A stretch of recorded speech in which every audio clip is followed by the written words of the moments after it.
வளர்ச்சி வணிகம் என்ற பெயரில் பள்ளிக்கரணை சதுப்பு நிலம் சூறையாடப்படுவதை அனுமதிக்கக்கூடாது என பாமக தலைவர் அன்புமணி வலியுறுத்தியுள்ளார். கூடுதல் விவரங்களை செய்தியாளர் பாண்டியராஜன் வழங்க கேட்கலாம். பாண்டியராஜன், வணக்கம். விவரங்களை பதிவு பண்ணலாம்.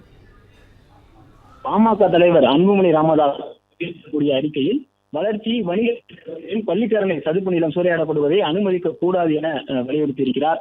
சென்னை பள்ளிக்கரணை சதுப்பு நிலத்தை சுற்றிலும் 1 கிலோமீட்டர் புதிய கட்டுமானங்களை மேற்கொள்ள பசுமை இருப்பதால் ரூபாய் 72,000 கோடி அளவுக்கு பொருளாதார நடவடிக்கைகள் கிடப்பதாகவும் அந்த தடையை அரசு நீக்க கடாய் எனப்படும் ரியல் எஸ்டேட் சங்கங்களின் கூட்டமைப்பு வலியுறுத்தியதை அன்புமணி ராமதாஸ் பொருளாதாரம் என்ற பூசி முன்வைக்கப்பட்டுள்ள சுற்றுச்சூழலை இந்த நச்சு கோரிக்கை மிகவும் ஆபத்தானது எனவும் அன்புமணி ராமதாஸ் வலியுறுத்தியிருக்கிறார்.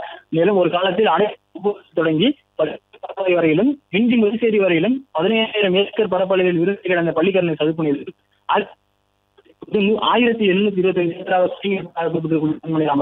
கடந்த ஆண்டுகளாகவே இந்த சீரழிவு தொடர்ந்து அதை தடுத்து நிறுத்த வேண்டும் எனவும் பள்ளிக்கரணை சதுப்பு நிலத்தை கட்டப்பட்ட இடமாக அறிவிக்க வேண்டும் எனவும் வலியுறுத்தியிருக்கிறார்.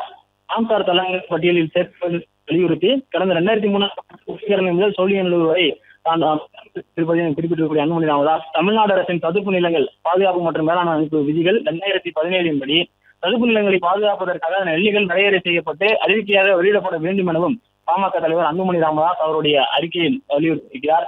பள்ளிக்கரணை சதுப்பு நிலத்தில் எஞ்சியிருக்கும் பகுதிகளை பாதுகாப்பது மட்டுமின்றி ஏற்கனவே ஆக்கிரமிக்கப்பட்ட பகுதிகளையும் மீட்டெடுக்க வேண்டும் என வலியுறுத்தியிருக்கக்கூடிய அன்புமணி ராமதாஸ் என்ன விலை கொடுத்தாலும் பள்ளிக்கரணை சதுப்பு நிலத்தை பாதுகாத்தே தீர வேண்டும் எனவும் வலியுறுத்தியிருக்கிறார். மேலும் உச்சநீதிமன்றம் ஆணையிட்டவாறு தமிழ்நாட்டில் உள்ள 26,783 சதுப்பு நிலங்களின் எல்லைகளையும் வரையறுத்து அறிவிக்கை செய்ய வேண்டும் எனவும் வலியுறுத்துவதாகவும் அன்புமணி ராமதாஸ் அவருடைய அறிக்கையில் குறிப்பிட்டிருக்கிறார்.